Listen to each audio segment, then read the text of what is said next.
getting right into questions for Tony. Corey. We asked Gus this too, but do you think there's a chance with the statement that was released today that could free the guys up to, like, they don't have the weight of, like, is our coach's job on the line anymore? Do you think that can free them up to play a little more free on the road? I believe so. I believe that statement only brings positive vibes around for everybody, right? I mean, you saw Chuck Keenan respond to it. You see some of the recruiting stuff like that. You see just the guys jump around at practice. I mean, it's just good vibes, right? To any positive energy, hopefully perpetuates itself into more positive energy. So it was a good deal. Brendan? What did you, in general, think of the defense's efforts I was going to say Saturday, on Friday? Oh, I thought they were ready to play. You know, I thought they wanted a piece. You know, again, I credit to NC State. They had those two drives we didn't convert. Third and fourth downs got us again. You know, anytime you give up, 9, 10, 11 play drives, all that kind of stuff with all those minutes off the clock like that, that's a direct result of converting on third and fourth downs. But for the most part, I thought the things we worked on in practice showed up. I thought the attitude that was taken on the trip from the very get-go worked. I think the changes that Coach made, you could see him actually apply it and put it in there. They were more business-like. And again, I don't know if you guys saw it, but I think after their last score, we go back out on defense, and one of the first guys out there is Daryl Jackson, right? And he runs out there and he's geeked up and he's like, let's go, let's play ball. And then we hold them, they punt, the mishap on the punt happens. And guess what? The first one out on the field is D-Jack. And he's like, let's go. He's like, I don't hear no nothing. Like, let's go, rallying the troops. The second time the punt happened, the first guy out on the field on defense is Daryl Jackson. Like, nah, let's go. You know what I mean? And so that dude, man, got a lot of respect for that young man, gonna get drafted really, really high in the draft. And he could have easily been the first guy to be like, nah, what's going on, blaming, point fingers. He was the first one out on the field, waving the defense on like, hey, we're gonna go get a stop right now. And it's no coincidence why we played okay on defense, because of guys like that. Ira? I was actually gonna ask you about that sequence and just how the guys are processing it. I mean, you do get stops when you have to get them, but then the other team's offense goes right back out there again. Yeah. And just, not getting the results despite some positive plays, I guess. Yeah, I mean, but the results. Again, our job is to stop them, right? So you go out there and stop them. Punt deal happens. I mean, the special teams are 80% defensive guys anyway. So that's just a defensive play basically. So didn't happen. It's like us not getting a stop. That's fine. We went back out on the field, got a stop, and then even then, the ball's on the 14 or whatever. Guys, they're playing their butts off. They had to go for it on 4th and 7, and again, kudos to them to make the play. It was a one-on-one ball. Duty actually touches the ball. You know what I mean? So you talk about the game of inches. He touches the ball, but they tried to line up, tried to get us to jump off sides. Discipline, no. They called the timeout, ran the offense back out there. Had a great call. I think one of the Twins was coming scot-free up there. If we had just made him hold it for one more second, we're gonna sack him again. And we just got beat one-on-one. That's football. But those guys' attitude was right. Their mentality was right. They wanted to play football, and they executed at a high level. And there's a couple plays in there again that you want to have back. But that's a skill. That was a skilled offense. I mean, they can run the ball. They were doing that against everybody. The quarterback, he gets hot. The receivers. I mean, the tight ends. I mentioned the tight end group. They throw it to number 7 there for the touchdown. That not many people are going to do that. Throw it to a tight end for the game's on the line, but they did, and he made the play. So, but the guys were ready to play. It was fun to watch them, and now just told them again that they're going to have to answer the call again, right? We'll empty that bucket, and today was the first step in showing how they want to play and their attitude come Saturday at 4:30. So it was a good day. Brendan? Following up when you mentioned Daryl and his energy in the game, the effort that he's put together this season, someone who could have didn't go the way he wanted to from a win-loss perspective, what does it say about him that he's continued to be engaged, maybe even gotten more so as the season's gone? Yeah, it says everything about him. It just shows. I hope and I pray that it shows everybody who's thinking about drafting him what kind what kind of investment they're gonna make in that young man. You know what I mean? Like, he's been a great teammate. He's been somebody who's been coachable, who is fun to coach. I mean, and you talk about investing in a first round draft choice, and I'm like, that shows it right there, what he can be. He had one of his most dominant performances, and I mean, you go back and watch the tape, they left him one-on-one a lot. And every time he was one-on-one and he could do this and get off a block and make a tackle, he made a tackle. Like, it wasn't even close. Like, he was making a tackle. But there's a couple plays in there where it was on the perimeter where they throw the ball out there and he's showing up. You got, again, 6'6", 330, and he's showing up out there running, and I pointed out in the defense, he is running his butt off to go play as hard as he can for his teammates, for FSU, for Coach Norvell, for everybody. That's enough said, man. That's action on the grass. That's enough said. You know, I've been saying all year, he's one, if not the top interior defensive lineman in the country, and he just keeps on showing up. He just keeps on showing up. So I'm grateful for him. Liam? You talked about being ready for next Friday or next Saturday, 4:30. I know it's not the game that they wanted, not the season that they wanted, but the playmakers that Florida has, what kind of challenge can they present your defense? Yeah, I mean, again, you talk about the skilled athletes. I mean, it starts with the quarterback, and I get they've had an adverse field season, but again, he has the talent to be one of the top draft choices, period, in the draft. You know, they got the receivers running around like crazy. I mean, they're big up front. I mean, they got skill everywhere. I mean, it's gonna be a different challenge. Now, what they do offensively wise is a little different than NC State and those guys. But again, you got skilled athletes, and it all starts with the quarterback, which they got. So we're gonna have to not have a scoreboard for this one, and understand that these kind of games, it doesn't matter what the records are, it doesn't matter where you're playing, it doesn't matter who's there. It's gonna be a physical battle. So we better be ready to go. Chris? I know we're still in season, and obviously you got a game to plan for, but we may not see you after that game. Is your intention to be here next year at this point? Have you given that thought?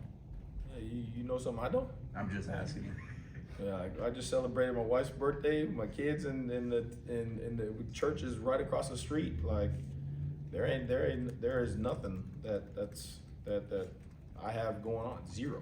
I mean, I got to worry about going to family dinner with my wife and watching my boy play basketball here at McClay, and my daughter play soccer. That's all that's on my mind right now, and making sure that I do everything I can for the guys. I don't know if you guys understand this, but like, as a football player, you know, your snaps are numbered, and this is the last time that some of those guys, probably the high majority of those guys, I'm just talking defense, but even as a team, they will never play football ever again in their life, ever. Okay, ever. I owe them that respect. Like, 100. I better have a great game plan. The coaches better be on it. I better say the right things. I better do everything for those guys, because I remember your time is numbered. So I better do them right. Corey? Staying on that topic, I guess, a little bit, and I know some of those guys will be playing their last game, but this defense has some young guys on it, Mhm. some young guys to build around. When you foresee, and I know you still have a game to play, but with the statement that came out today, when you look ahead to next year, seemingly a lot of the staff will be coming back. What excites you about this defense, the pieces that have been built in 2025 going into 2026? Yeah, you notice, like, I've said top 25 defense, and I believe that, one of the best defenses in the country, and then you go out there and you play, and I truly believe you have an off season where you're very calculated in what you do and you work on, and now that you see how people are going to attack you and you see all those things, you develop the guys that you have, you add to the roster what you need in order to become great, and then you put your feet on the grass, and I believe that this could be a top 10 defense. You know what I mean? That's how it works, though. You got a whole bunch of guys playing ball, and then those passes that went through people's hands one year, now those guys coming back and whole off season stuff, now those guys are catching the ball. The tackles that you missed because he was 1 yard away, now they understand the defense, they understand what they're looking at, they understand how to attack. Now they're making those tackles, you know what I mean? So I believe that there's a lot of talent, young talent in there, and given the opportunity, like, it'll be fun to watch both sides of the ball develop. Ira? Late in the game, you guys had even before the punt stuff, everyone has a chance at the pick. It looked like it might have been a strip sack. I couldn't tell. I don't think they reviewed it, whether or not the ball came out before he went down or not. But, like, having guys that are that close to making those big plays, but then, again, not getting the results, like, Yeah. how is that, how are they handling that? Oh, you know, they know, like, they know and they feel it. And again, like, first thing everybody said was, hey, you know, you could have, the quarterback, you slow-mo, the quarterback wasn't looking at you, he was coming this way and he had the ball. And every single day, guys, we do a quarterback strip drill, you know what I mean? And his response was crazy. It was, I can understand, it was one where he's like, Coach, I didn't want to go for it because I didn't want to miss him like I did at Pitt, you know? And I'm like, I get you. That is the thing that, you know, again, confidence, development, putting him in those positions where now you're going to see those sacks become sack calls fumbles, you know what I mean? And I showed the guys today, even it should have been reviewed, but we didn't give them a chance to because we didn't recover the fumble fast enough. We should have recovered it right now and got up and made them say, yo, let's go to replay and let's see. And because in the guys in the box said it came out that we should review it, but he said we didn't recover it fast enough. So it's like, well, again, all learning moments, right? So for the next time that happens, that we can be better. Aslan? That statement earlier from the administration, the chairman of the board of trustees, who's like probably the most powerful person in the university, said there'd be structural changes. Yeah. Have you talked to Coach Norwell about what he would define as structural changes, and if that would include people under you? Would you be willing to assess them and hold them accountable and move forward with other people? Everybody's held accountable. You know what I mean? Like that. I mean, that's just the way it goes, right? So nothing has been discussed. I mean, that's all above my pay grade. And also, I do what they ask me to do, and rock out from there. So that part I don't know. We'll go two more. Bob? Coach, missed tackles are just part of the game, right? It's the nature of the sport every day, every week. Where this week, was it more, like you said earlier, guys lined up a yard away from where it should have been? Was it poor technique? Did you see any commonalities in certain missed tackles this week? No, I think it was all the same. You know, you can live with missed tackles when you see the training, you know, being used. You know what I mean? Like, and what I mean by that is we track the near hip, we gather when we get there, we use dominant contact, and I can understand, you know, guy making a play or whatnot. It's the times where you're not aggressive and you're not physical, you're not using the technique where those things, when those things show up, those are the 27-yard runs and all that kind of stuff. Usually you can miss a tackle, and there are a lot of tackles actually missed, but there's so many bodies around, or the technique is being used where it's slowed down so somebody else comes in and tackles the guy, you know what I mean?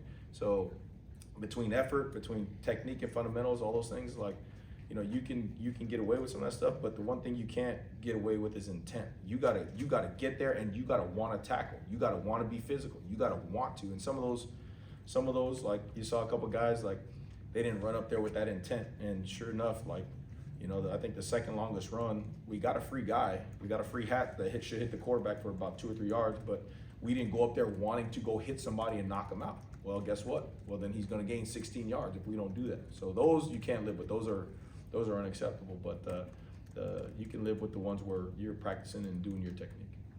Corey, last one.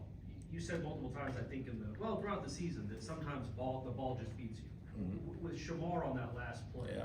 it seems like it's pretty darn good coverage, as you even said, he got a finger on it. Yeah. The ball just beat him. But how, as a young guy, do you not let him feel like the world is caving in on him that he gave up a touchdown in that spot? Oh, it did. Oh, Yeah. it did. Oh, yeah. Because again, what you don't realize about Duty was he played his butt off. He made a couple big time plays where they were cracking the safety. So you see him come off and replace, and made a couple, the longest run of the game, the 27-yarder. He actually is man coverage, turns his back, sees the ball coming at him. The receiver grabs him. He throws the receiver down. The receiver is kicking up and tripping him, and he runs and he dives over there to trip up the running back. He played his butt off, man. And you talk about the ball beating him by this much, and now everybody saw that play, and now everybody's like, man, you suck. It's just reminded him, like, that's the game. Like, those plays he will make. He's going to make them. You know, like the leverage. He should have been better with his leverage. You know what I mean? That's just a young guy, heat of the moment, last play of the game, inside versus outside leverage, you know, knowing who it was. That's a tight end. We have a certain technique that we use on tight ends that we don't use on wide receivers, right? Didn't do that. You know what I mean? So again, those little things like that, again, young guys playing, like in the heat of the moment, okay, man, like now you understand. It takes putting your hand on the stove to learn those things, and he knows. He was the first one distraught, and it's like, yo, it didn't take away from you playing your butt off, man, as a freshman. He's only going to be better for it. Okay, thanks, John.